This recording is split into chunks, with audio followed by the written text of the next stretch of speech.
SF Rogers here, checking in just to let you know that today we're speaking with Annie Fox, the author of The Little Things That Kill, a teen friendship afterlife apology tour. Now, this book does cover instances of teen suicide. This is your trigger warning. Feel free to skip this episode. We would have no hard feelings if that's what you do. Hey. Welcome to the Author's Chaos. I am D.L. Golden. And I am SF Rogers. And joining us today is the truly amazing Annie Fox.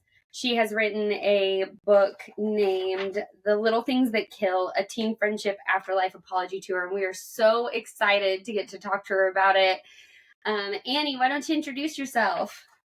Okay, I've been writing for a really long time. I identify myself as a writer. The words just are always in my head, even when I'm hiking, which is something I really like to do.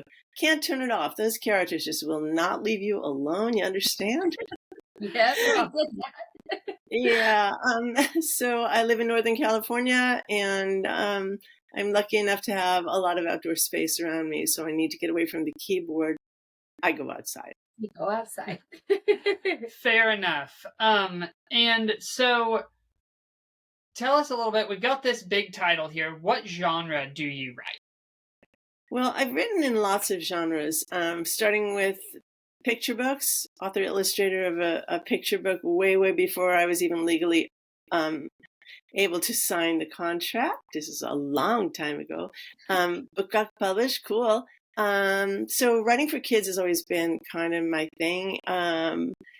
Tweens, middle grades, and now YA is what I write. Okay. I like that. I think that's a fun area to be in. So you said you've been writing since before it was legal for you to sign a contract. So are you talking 12, 13 years old or I was 20, but at the time you had to be 21 to okay. Skirting right there below where you needed to be. Yeah, so I had to take it home to my mom when the book contract was offered to me. I said, this is a little embarrassing, but I actually need to have my mom co-sign on this. That is so cool. So, 20 years, how long have you been writing for? Oh, well, I'll have to tell you how old I am. I am 73 years old. Oh my goodness. Yes. And so I've been writing since I was 20. So you do the math. I guess that's 53 years. Holy mackerel. I would not have guessed that. I thought Sarah was going to offend you greatly by jumping to, you've been writing for 20 years already and you started... What was it? Was it Aaron who told us he's been writing for 20 years? That's a long time. Yeah, I know. Longer than you guys have been alive. Quite a bit, by just a hair. Just a little bit. Hair. That's cool though, that you have such a spark for writing that you've continued to do it for so long. Yeah. Do you find that you have a of stuff you want to write, or is it just keep coming? Well, yes, it just keeps coming. But let's talk about what a spark really is. If you find joy in the idea of something, go for it. If you find that you make up excuses for not doing the thing that gives you joy, then what's your life all about? I don't really get it. Right. That's fair. Well, and we've always talked about it these stories that we're writing are daydreams that just got away from us, right? And the world is nothing without the daydreamers, and that goes even so far as art and music and stuff like that. Would you say that a bunch of these are just daydreams that got away from you? No, they're more like the equivalent of when they call them earworms. When a song you can't. Yeah, it's kind of like that. You get an idea. What would happen if? Writing fiction is all about speculation, right? So, what would happen if you had a character like this, and you put her in a situation like this? What would happen? And you don't know the answers, so you kind of have to put a camera on the shoulder of the character, metaphorically speaking, and follow her as she goes where she goes and get out of the way.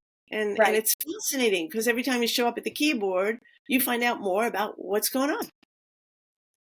That is the most articulate way that I've ever heard someone talk about writing. And I will say that because people ask me how do you do that? How do you just sit down? that's how. Like, yeah. Well, and if you don't write it down, it just doesn't go away, does it? It just keeps beating away at you. It's an Oh, itch you man. have. yep. Okay, so let's segue into where the idea for the little things that kill came from. Yeah. A cousin of mine sent me a link to a New York Times article in 2013. Okay. And it was a story about a very young girl who had taken her life. And this is not a spoiler for those guys out there who haven't read the book, because we find out that my protagonist is dead on page 1. Okay.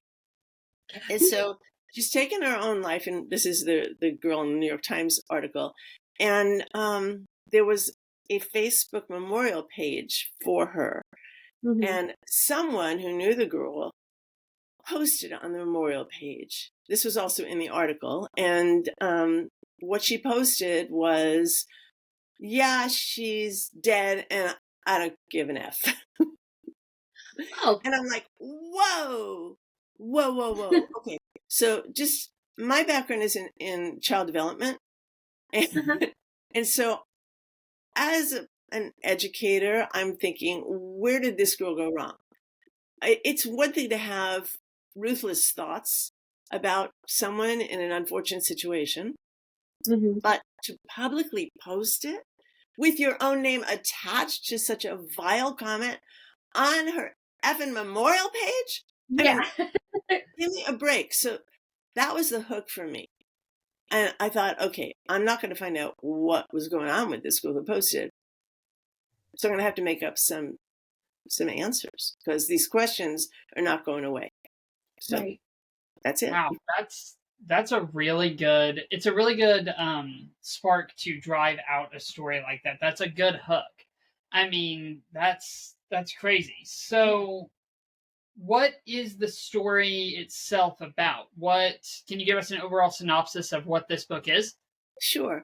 This is about a girl who literally wakes up and she's in an afterlife universe for teen suicides. She has no idea how she died, but she's damn sure it wasn't at her own hand. She's got 30 days before she faces the all-important evaluation. And if she fails the evaluation, she's not moving on. She's not clear what that means, but she thinks there actually might be a place that's worse than Substation 15, i.e. maybe Substation 16. So there's a lot of pressure on her, but she has no memory of the last day of her life. And so she has to go on a fact-finding mission, and it starts at her own funeral. Of course, if you're a nobody, she's a nobody, nobody, she's got to figure out a way to communicate with the people who might have pieces of the puzzle. That is really, really cool. Mm-hmm. I like that idea. Yeah, you like that? Yeah, it sounds really good. Right? I think my stuff's great, and then I hear other people's stuff. I'm like, man, that's better than mine is. That's so good. I thought it was pretty cool, and like I said, it wouldn't let go of me, so I kept pushing it. It started as a NaNoWriMo project back in November of 2013. And I didn't get the 50,000 words, but it planted enough of a seed that I thought, there could be something here. I also thought it was intriguing to figure out what would happen if the end of your life actually wasn't the end of your story. Right. That's a profound question. Right. It's such a heady topic just in general, the concept that you've gone with, and it's so heavy and heart-wrenching, it has to be, that it's something that is really intriguing to think about. Yeah. I think. And that's what makes a good story, I think. 100%.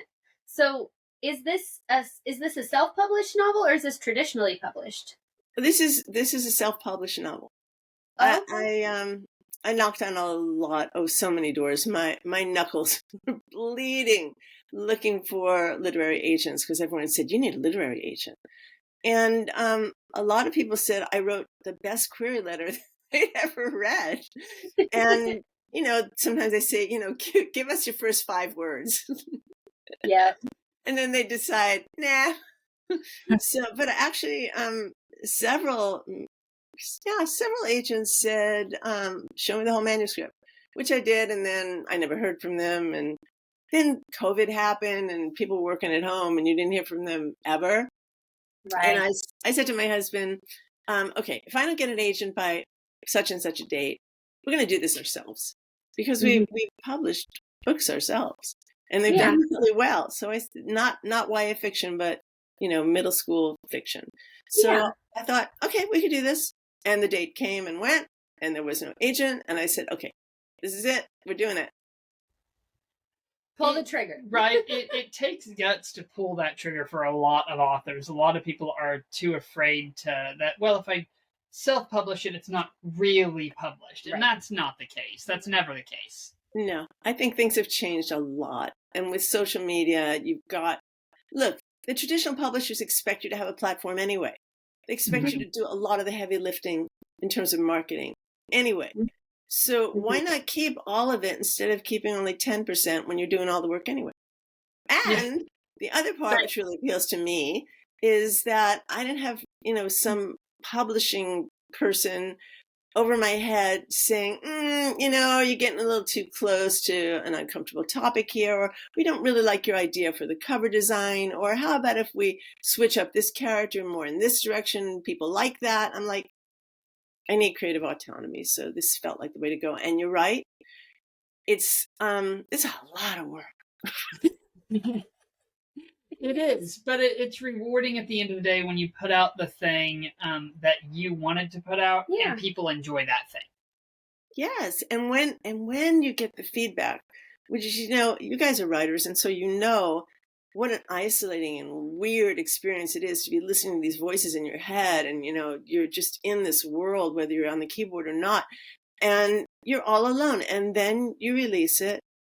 And we had some wonderful ARC readers who they got it. And I'm weeping as I'm reading their Goodreads reviews. I'm thinking, they got it. They actually got it. Wow. And it makes you feel very gratified that you spent all the time working on something that had meaning for a lot of people. Yeah, and you wouldn't have any of that had you languished in the fact that you didn't have a traditional publisher that was willing to drop it out and it just sat on your desk. Right. Or sat on your lap. Right. Somewhere. Yeah.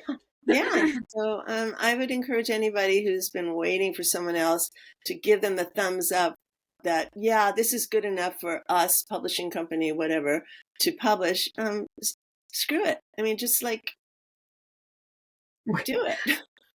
So that kind of segues into our next question of what's a piece of writing advice that you would give? I mean, besides that, just do it. Is there another piece that you live by, or you would want a baby author to know? Yeah. It's easy to get bogged down in the process. And most of us, have other things that we do during the day. So to honor your craft enough, it sounds pretty hackneyed, but to honor what you do enough, value it enough so that you make time for it on a regular basis. You can't finish a novel if you write once a month. Well, I've got an hour every 2 weeks. I mean, maybe you can, but life intercedes, and it makes it really hard to continue with the storyline. I mean, the reason you can push something and a cast of characters across a finish line is that you can contain the story in your head long enough to be able to know what comes next, or the questions you want to ask them as characters. What are you going to do now? But, it's kind of like meeting a friend after, 6 years, and you say, how's your life going? Fill me in. You can't do that with your characters. You need to be in touch all the time. So get to the keyboard is my number one thing. I'm also of the mind that these stories come from someplace. The ancient Greeks thought that there were muses who were the givers of inspiration in the sciences and the arts and in writing.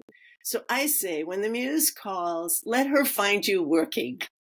Yes, that is poetic. That is poetic. I love that so much. It's fascinating that a lot of people, they'll start writing and then they'll take these long hiatus breaks in between stuff, and stuff will never get finished. Right. or it'll sit and they'll hit writer's block and never touch it again. And that's not the way I've ever operated. If I don't put something down on paper myself, it just keeps eating away at me until I do it. Oh, 100%. So I guess that's a good thing. It's a good thing. It's a really good thing, Daniel. And that's the muse saying, Daniel. Right. Yep.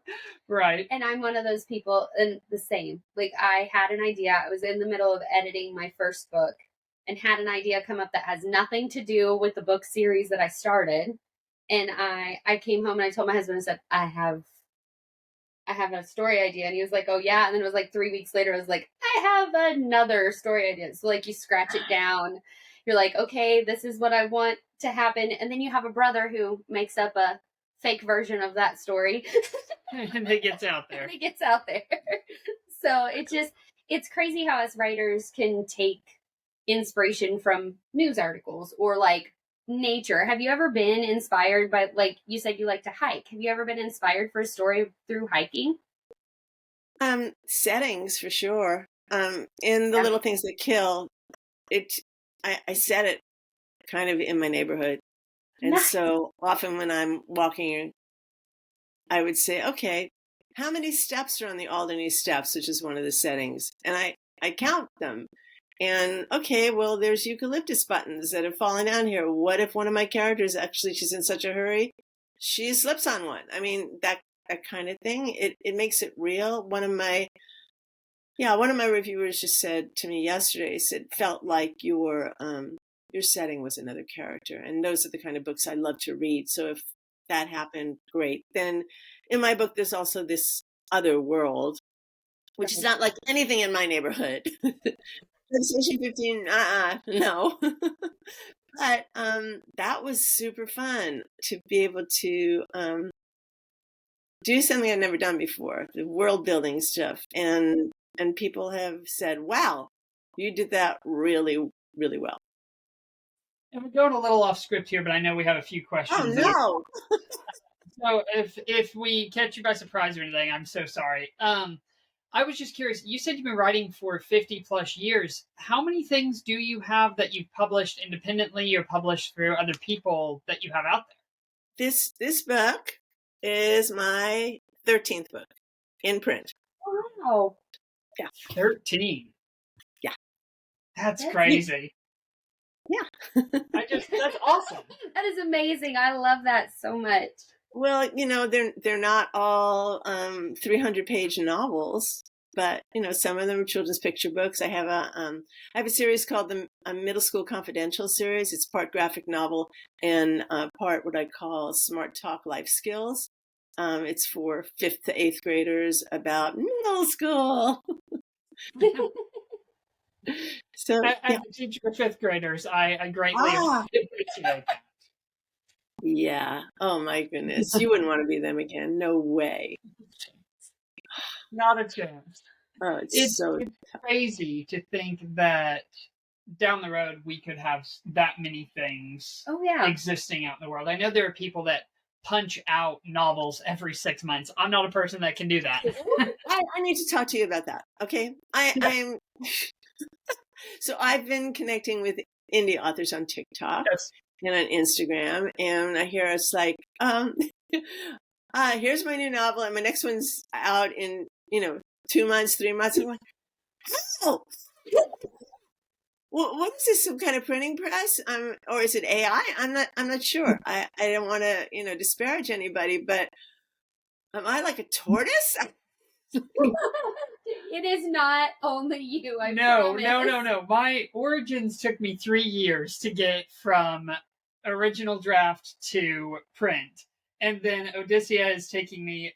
I'm a year into the creation of Odyssea and just finished the first draft. So you are not the only one. I'm a year and 6 months into EOA, and ARCs just went out on Friday. Like, so I am not like. Yes, I have all these whips, but they're not done. Like, they're not close to even being ready. I couldn't imagine releasing in April and then having something coming out in June and then something in August. We have met people that do that, though. Yeah. You release in April, you have something coming out in June, but the June book hasn't been started in April yet. Nope. It's not like you're stockpiling them. Yeah, it's got to be these people that are writing more than one at a time. It has to be. I mean, my brain won't let me do you're that. being kind. Well, I know. I'm like, man, I wouldn't get anything done. That's the issue. I'm just sitting in my own world. Let me ask you this: have you ever read a book that you thought they did this in a weekend? Yeah. Yes. Yes. Yeah. There's a time, there's a process that it takes, I think, and you could feel it in some books for sure. Yeah. That you're like, oh, this was not looked at by anybody else. You get into the third chapter and you're like, I spelled rhythm wrong 14 times here. This feels a little bit unedited. I'm not even talking about that kind of copy editing, which is obviously glaring, but you find those kind of things in the big published books as well. I'm talking about the thinness of the character's arc, the storyline. It's like, okay, we used to call certain music bubblegum music. Well, this is like the shadow of bubblegum literature. It's not even real bubblegum. It's just right. But yeah, what is that? Maybe not letting the character live in your head long enough to develop. Maybe that's you've got some kind of formula if it's a series. Yeah. I could see that because I feel like I have to live so long with my characters, and they have to become your these friends, existing people, yes, before I can really get them down on paper to where I think, oh, these are full-fledged human beings that can exist somewhere. Yeah. Well, they can. I feel like if you're not quote unquote living with them, they can feel very one-dimensional, where they have one feeling, like they have one feeling, and it's anger or it's joy, and they don't have any other. They don't go through confusion. They don't go through happiness. It's literally just they're angry, and it's like, hold on a second. Right. Hold on a second. How much time do you want to spend reading a book where the person is only angry? We have a phrase in my family. We say, "Wouldn't want to go camping with them." No, not at all. Definitely not. Well, and I think it even flows over into storytelling, like games like D&D, where they spend so much time with their characters that they start out as this thing on paper, and then by the end of the campaign, they are something different. This overarching, like, beautiful characteristics. And I think we as authors, is essentially what we do is we come up, okay, this is their personality, this is what they wear, this is their hair color, eye color, and by the end of us like writing their story, they are this dynamic thing where we can close our eyes and we see them, and it's why we cry when we see them in artwork, or when fans make fan art of them, we're like, oh my gosh, like, look, it's real, like it's just it's crazy how our minds work to take that thing that's an idea and turn it into something, create it into something that we can be like, this person has lived in my head for a year and a half. And if you've done your job, then the reader can walk into that universe and interact with those people in a way that it feels like they've been to a party and had a really nice conversation with somebody real. It's pretty cool. But on the other hand, I don't want to take away from people who like to read the thin stuff. Yeah. Because there's an audience for that. Yeah, 100%. I don't think there's anything wrong with that. I think there's room at the table for all kinds of artwork and all kinds of authorship. We're not competing with each other. No. It's just, as we know, we three are not capable of cranking out a novel in 3 months. I cannot. And so that'll lead me into a totally different question. I'm going to throw a couple terms at you here. Have you ever heard the term pantser or planner? No. Plotter or pantser. So a plotter is a person who plots every detail of their story before they begin writing. A pantser is a person who has an idea for a character and they fly by the seat of their pants through the story. I myself am a very heavy pantser because I don't plan anything, and it has gotten me into trouble with my second book. Where do you think you fall on that spectrum? As someone who just writes what they feel and writes down what they have, or someone who plans their story beforehand? Where do you think you fall there? Well, that's why this is why this book took 10 years. I was just, I was just writing. Right. It's like saying, I want to build a house. I don't have a clue. I know what a house looks like, kind of. I really kind of have an idea of what this house will look like when it's done, but not really. And I don't know how to measure things very well, and I don't know about angles. But I'll just keep writing. Yeah. So this door behind me used to be filled with hundreds of color-coded index cards because I gave myself the the creative challenge of having 5 first-person narrators in the book. And I was trying to, use the color code to see, how frequently does that person show up and where's the intersection of the storylines. And it was very pretty, but it was driving me crazy. And more than that, I felt like I was stuck in spinning my wheels in mud. It was making me unhappy and a little bit crazy, just saying, I can't go forward here. I need a plan, which is, at that point, I recognized that I could not go any farther with that draft on my own, and I hired an editor. And she was awesome and gave me a roadmap.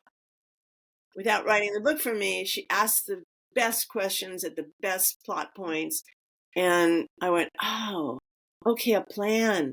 Okay, there's the story, and then there's the plot, and yeah. And that's when it got finished. I think that there's a lot of heart that goes into just wanting to write the story your character wants you to write. Oh, 100%. But also there comes a point where you're like, okay, this has to make sense to other people who read this outside of me. And so, like, when I came to my sequel book, I had to sit down and write down, okay, here's the timeline of everything that happened in book 1. So I can go through and actually make sense of what's going to happen the next go around. Because if I pantstered my way through the second book, I think it'd be very noticeable. Right. I think it'd be very noticeable. Yes. Yeah, I see that. I wouldn't do it that way again myself, and I'm not. I'm working on another novel, and it's plotted out. Yeah, I think that's cool. It's interesting to see where people fall across the spectrum of writing, and I think it changes with experience and how 100%. things go like that. So that was just something I've always found interesting with things. Yeah. So, I think we're coming to the end here, though. Yeah.